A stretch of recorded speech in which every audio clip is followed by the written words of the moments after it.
le Gabon a été libéré par le général Oligui Nguema et l'armée dans sa composante entière.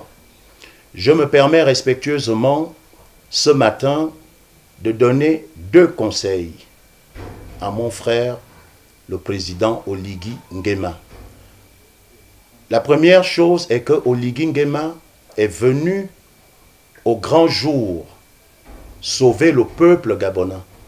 À lui de comprendre que depuis le retour au multipartisme et bien avant, plusieurs de nos compatriotes ont laissé leur vie.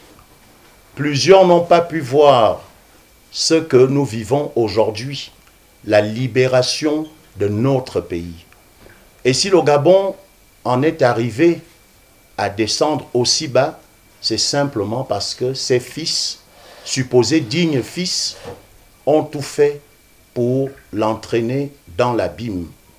Alors le premier conseil que je me permets de donner au général Oligui Nguema, au président de la transition, c'est de faire attention aux atalakoutistes. C'est de faire attention à tous ceux qui, tous les jours, vous disent être l'homme le plus fort, l'homme le plus beau, l'homme le plus intelligent. Ce pays n'a pas besoin et n'aura plus besoin de tels individus. Vous devez rester comme un fils de Dieu que vous êtes, un simple humain. Si vous vous en départissez, eh bien malheureusement, j'ai pu voir, j'ai étudié. Je vous connais, vous me connaissez. Prenons exemple dans d'autres pays où des personnalités comme notre général aujourd'hui avaient été accueillis en héros.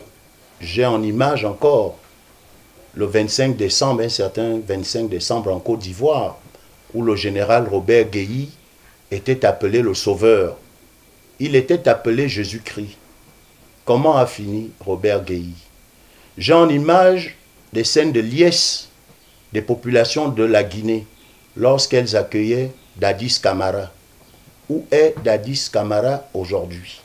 Nous avons encore en esprit Désiré Kabila en train de rentrer dans Kinshasa, ovationné, applaudi par toute la population. Comment a-t-il terminé?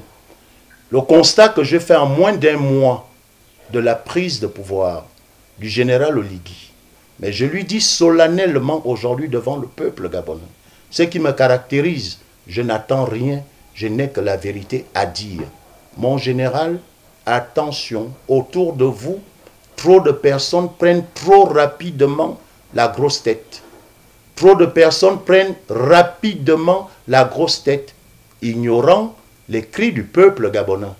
Nous n'avons pas déshabillé Paul pour habiller Jacques avec la même veste.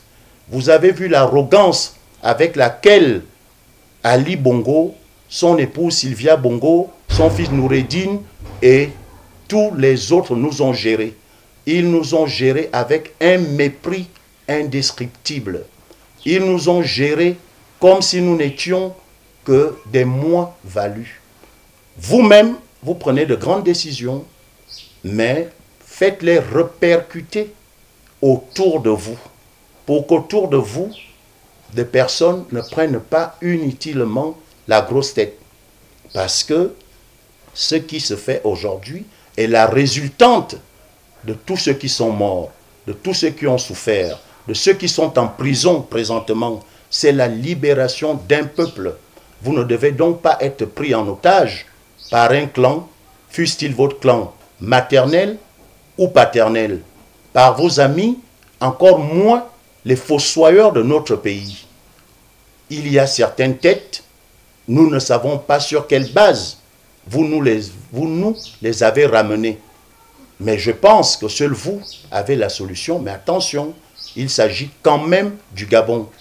Vous pouvez les avoir comme amis, mais nous n'avons pas besoin d'eux. Et moi, je ne suis demandeur de rien. Comme tous les Gabonais, nous nous sommes mis à disposition. Certains par écrit, vous voudrez bien faire, en faire ce que vous voudrez. Je vous ai adressé une lettre de félicitations dans laquelle je vous dis être à disposition, où que vous voudrez. Mais ce n'est pas une obligation. C'est vous qui décidez, mais je ne serai là que pour vous dire les vérités. Parce que autant une transition peut être une libération pour un peuple, autant ça peut devenir un fardeau plus que celui que nous avons connu avec Ali Bongo Ondimba. Il y a des hommes intègres dans ce pays. J'ai en esprit Luc Bongonossi. Pourquoi ne pas nommer Luc Bongonossi à la tête d'une institution? Je pense à Moine Bading. Ce sont des noms. Il y a des Gabonais qui sont de vrais Gabonais qui peuvent nous relever et vous aider. Pour le moment, nous n'avons rien à dire dans la composante militaire que vous avez nommée. Nous, le peuple, nous applaudissons avec les deux mains tous les militaires. Celui que vous avez nommé à la mairie de Libreville, bravo. Tous les autres qui vous entourent, bravo. Le peuple gabonais applaudit ces militaires, mais regarde avec suspicion certains hommes politiques que vous semblez mettre en avant. Mon général, rectifiez le tir quand il le peut. Rectifiez le tir quand cela se peut encore, parce que c'est d'abord la victoire du peuple gabonais.